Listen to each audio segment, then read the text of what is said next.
So here it is, Merry Christmas, everybody's having fun.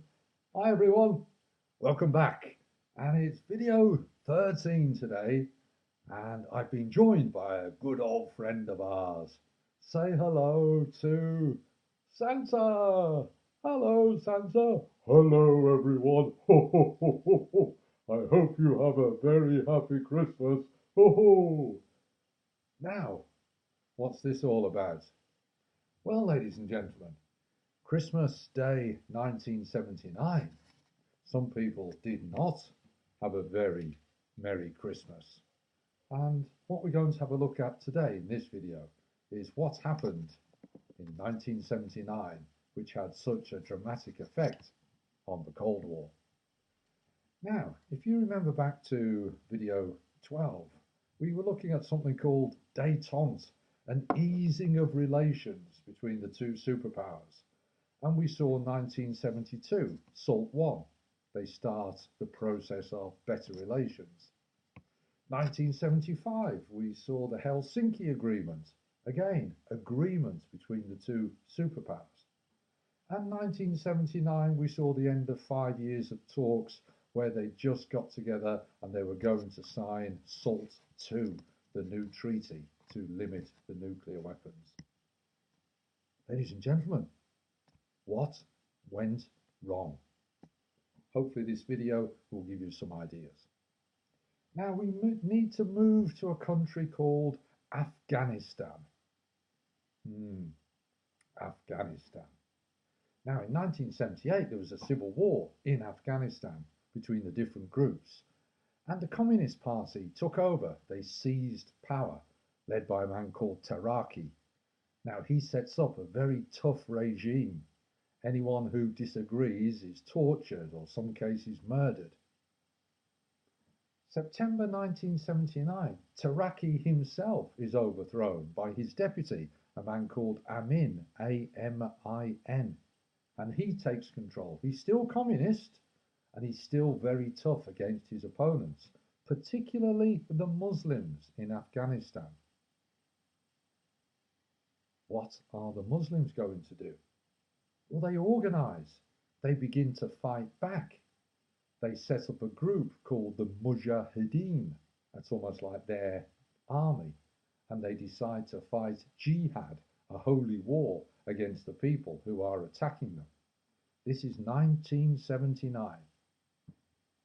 Now, Afghanistan is quite close to the border with the Soviet Union.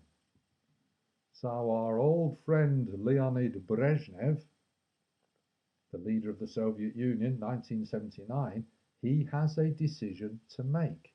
What should he do? There is trouble in a country very near his border. Brezhnev. Do you remember the Brezhnev Doctrine? I hope you do. If you don't, go back and look it up. The Brezhnev Doctrine, he basically said USSR had the right to invade other countries if communism was in trouble. Well, he applied the Brezhnev Doctrine to Afghanistan, and on Christmas Day 1979, Brezhnev ordered the Soviet army, 50,000 troops, begin to move into Afghanistan. That's what he ordered. Questions? Why did he decide to do that? Any ideas? Well, here's a couple of answers for you. Number one, although Amin was a communist, the Soviet secret police thought that he was an American spy and that he was close to America. They wouldn't want that. Number two, Brezhnev would not want Afghanistan becoming a Muslim-controlled country rather than a communist-controlled country. He would see that as a threat to the USSR. Also, you've got to remember, in the Soviet Union, there are many, many republics, about I think 13 republics, and some of them had Muslim people in it.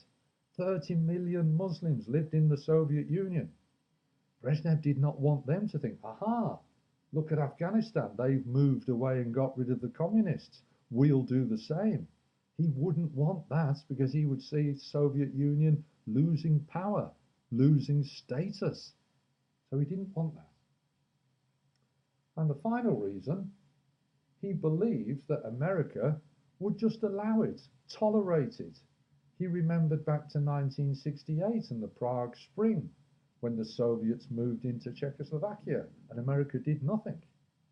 He thought he might be able to get away with it again.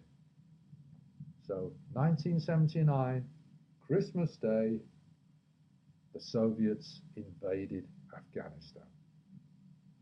What happened next? What's that, Santa? You don't know the answer? You silly Santa. Well, you better listen, Santa. What happened next? I'll tell you. For Brezhnev, it was a disaster. The war lasted 10 years. Over 1 million civilian people were killed. 6 million refugees, they lost their homes. 15,000 Soviet soldiers were killed. It was a disaster. The Soviets were fighting in Afghanistan in a very mountainous area. The Mujahideen, the Muslims, knew the area very well. They used guerrilla tactics, hit and run tactics, hit and then run away again. The Soviets, although they had obviously good weapons, really struggled in Afghanistan. So it was a bad decision, it turned out, by Brezhnev, militarily. It was also bad for his reputation back in the Soviet Union. 10 years, 15,000 dead, many more wounded. Obviously, those families back in the Soviet Union were obviously not happy about this. Also, of course, the cost. 10 years of warfare, it's a huge undertaking. So the Soviet economy had to put money into the war in Afghanistan. That meant that living conditions and living standards back in USSR fell. So the people in the Soviet Union were not particularly happy. Bad for Brezhnev. It was also bad for him internationally. In 1980, January 1980, the United Nations passed a resolution, or they put a resolution forward, condemning the invasion. Bad press for Brezhnev and the Soviet Union. But of course, the key country in all of this was America. How would America react? Well, 1979, the president of America was a man called President Jimmy Carter. He'd been a peanut farmer before he became president. President Carter. Now, in 1979, America had had its own problems. Some American hostages had been taken prisoner over in Iran, and people in America felt that President Carter hadn't dealt with that situation very well. And they were saying, oh, President Carter's a weak leader. Now, Carter knew that the next year, 1980, there was an election, and he thought, I'd better act tough here. I'd better stand up against Brezhnev. So Carter decides he's going to act tough against Brezhnev. He's going to act in a different way to the way America reacted in 1968 in the Prague Spring. So what did Carter do? Well, he did a few things. Here's a list for you. Do you know any of these? If you don't, learn them. They might come up in the exam. First thing he does, well, not in any particular order, but this is what he did. He sets up the Carter Doctrine. Remember Brezhnev had a doctrine? His idea, I will use force to protect communism. Well, President Carter sets up the Carter Doctrine, and it's almost the same. He says, we will use force, if necessary, to protect our interests.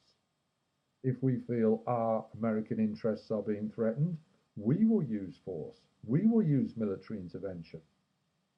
So the Carter Doctrine was important. What else did he do? Well, 1980, the summer, there were the Olympic Games, and they were held in Moscow. The Olympic Games held in Moscow. President Carter said, well, America, we're not going to go. We are going to boycott those games as a protest. And together with about 50 other countries, they did not attend the Moscow Olympics. Compare that to 1975, when the Apollo and the Soyuz astronauts up in space, their spacecraft docked together and they shook hands. 1975, a symbol of good relations between America and the Soviet Union. Here, 5 years later, we've got America refusing to go to the Olympics in the Soviet Union, a symbol of bad relations. What else did he do? Do you remember SALT II? They'd spent 5 years talking and deciding to limit the nuclear weapons. It's not signed. It never became law because President Carter says, we're not signing it because of what's happened in Afghanistan. SALT II never took place. Another sign of bad relations between the two superpowers.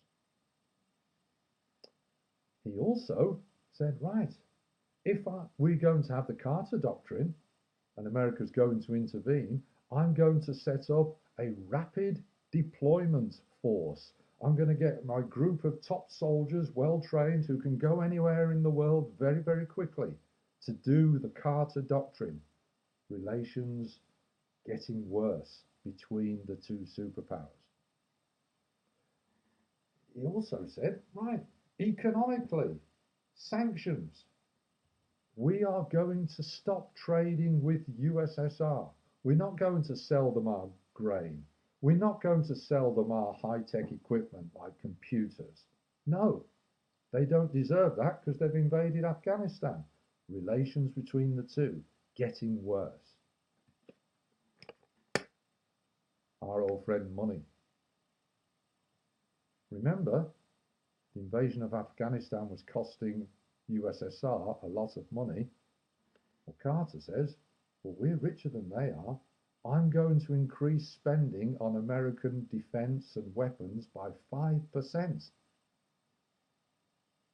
Relations not doing very, very well. Talking of money, President Carter said, right, the Muslims fighting the Soviet troops, we're going to provide them with funds, provide them with money, provide them with training, provide them with weapons, all to help them against the Soviets. By 1980, ladies and gentlemen, after the invasion of Afghanistan, détente, remember that word? An easing of relations between the two superpowers. 1980, détente was over. 1980, relations between the two superpowers were as bad or the worst that they'd ever been since 1962 and the Cuban Missile Crisis. Things were not good in the world as we entered a new decade, the 1980s. And all of this was due to the invasion of Afghanistan. So, for our next videos, we've moved into 1980. What was going to happen in this decade? Were things going to recover? Were they going to bring back détente? Or were things going to carry on being terrible? Bad relations between the two superpowers. We were at a junction. Afghanistan had been a turning point. It had changed relations between the two superpowers. What would happen next as we enter the new decade of the 1980s? Tune in to the next video to find out the answer to that question. Hope it's been useful. All the best.